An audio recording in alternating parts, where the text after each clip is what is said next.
Désir ardent, le commencement de tout. Tout commence par un désir, mais pas n'importe quel désir. Un véritable désir est comme une flamme qui ne s'éteint jamais. Il brûle dans la poitrine, consume l'esprit et envahit chaque pensée. Ce n'est pas un simple caprice ou un rêve tiède. Napoleon Hill parle d'un désir obsessionnel, presque irrationnel, un désir qui te pousse à agir même sans garantie, même quand personne n'y croit. C'est ce type de désir qui t'empêche d'abandonner, même face à l'échec. Réfléchis avec moi. Qu'est-ce que tu désires vraiment? Qu'est-ce qui fait battre ton cœur plus fort rien qu'en y pensant? La majorité des gens vivent une vie tiède parce que leurs désirs sont faibles. Ils disent vouloir changer mais refusent de payer le prix, refusent de se lever plus tôt, d'étudier plus dur, d'échouer et de continuer. Napoleon Hill raconte l'histoire d'un jeune homme qui voulait travailler avec Thomas Edison. Il n'est pas allé demander un emploi. Il y est allé avec la décision ferme qu'il travaillerait avec Edison. Et il l'a fait, pas par logique, mais par la force de son désir. Quand tu désires quelque chose avec toute ton âme, l'univers commence à bouger. Alors je te demande, tu veux ou tu brûles pour ça? Foi inébranlable, la force invisible qui crée la réalité. Foi, petit mot, puissance immense. Pour Napoléon Hill, la foi n'était pas religieuse, c'était une arme mentale. La foi, c'est la capacité de croire en l'invisible, de voir avec l'esprit ce que les yeux ne voient pas encore. C'est la certitude absolue que ton désir t'appartient déjà, même si personne autour de toi ne le voit. As-tu déjà vu une personne à succès qui doutait constamment d'elle-même? Jamais. Les gagnants ont une foi inébranlable. Ils programment leur esprit, ils affirment, visualisent et agissent comme si le succès était inévitable. Et tu sais quoi? Il le devient. Il disait, le subconscient accepte toute pensée répétée, avec assez d'émotion. Alors commence maintenant. Je suis inarrêtable, je suis abondant, je suis millionnaire. Dis-le avec intensité, dis-le en te regardant dans les yeux. Parce que la foi, c'est l'émotion combinée à la conviction. La plupart échouent non par manque de talent, mais par manque de foi. Sans foi, tu abandonnes au premier obstacle. Avec foi, tu construis des ponts au-dessus des abîmes. La foi commence là où la logique s'arrête, et c'est là que les miracles commencent. But défini, le nord de l'esprit.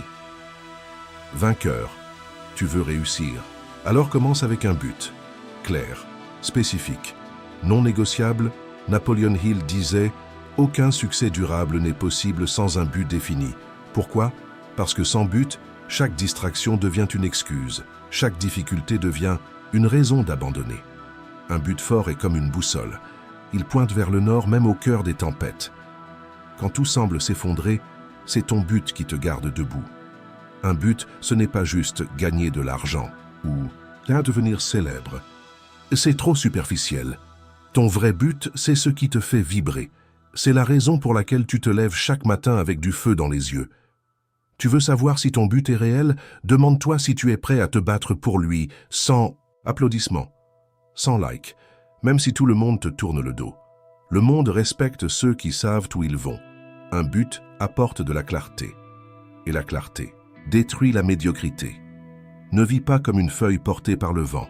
Deviens la tempête, écris ton but. Décide de vivre pour lui et observe comment l'univers te répond. Décision et action. La différence entre les rêveurs et les réalisateurs des milliers de personnes rêvent, peu décident. C'est la grande séparation entre ceux qui parlent seulement et ceux qui agissent. Napoleon Hill enseignait que toutes les personnes qui réussissent prennent des décisions rapides et fermes. Elles n'attendent pas le moment parfait, elles créent le moment. La décision, c'est le pouvoir, c'est l'énergie, c'est le mouvement. Quand tu décides vraiment, tout l'univers s'ajuste. Et le plus impressionnant, la plupart des gens vivent dans l'indécision. Ils disent « je vais réfléchir, je vais attendre que les conditions s'améliorent, je vais voir si ça marche ». La vérité, c'est de la peur déguisée. Déguisée en logique, en prudence. Mais c'est encore de la peur. Et la peur paralyse. Tu ne deviendras pas une personne grandiose avec des décisions tièdes. Tu dois décider maintenant. Que veux-tu?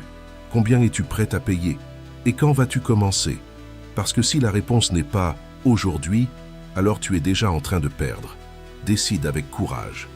Décide avec colère contre ta version ancienne. Décide comme si tu n'avais pas de plan B.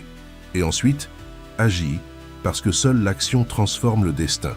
Et ceux qui agissent avec décision ne retournent jamais à la case départ. Mentalité millionnaire, l'identité. Avant la richesse, l'esprit crée, le corps exécute, l'argent répond. Napoleon Hill l'a clairement dit, tu deviens millionnaire. D'abord dans ton esprit, et seulement ensuite sur ton compte bancaire. Cela signifie que ta mentalité définit ta limite. Et voici la vérité brute. Tant que tu penseras comme un pauvre, que tu te comporteras comme une victime, et que tu réagiras comme un amateur, tu ne toucherais jamais la vie millionnaire.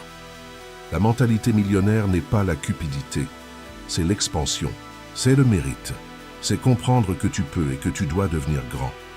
C'est assumer le rôle du protagoniste. Agis-tu comme un millionnaire?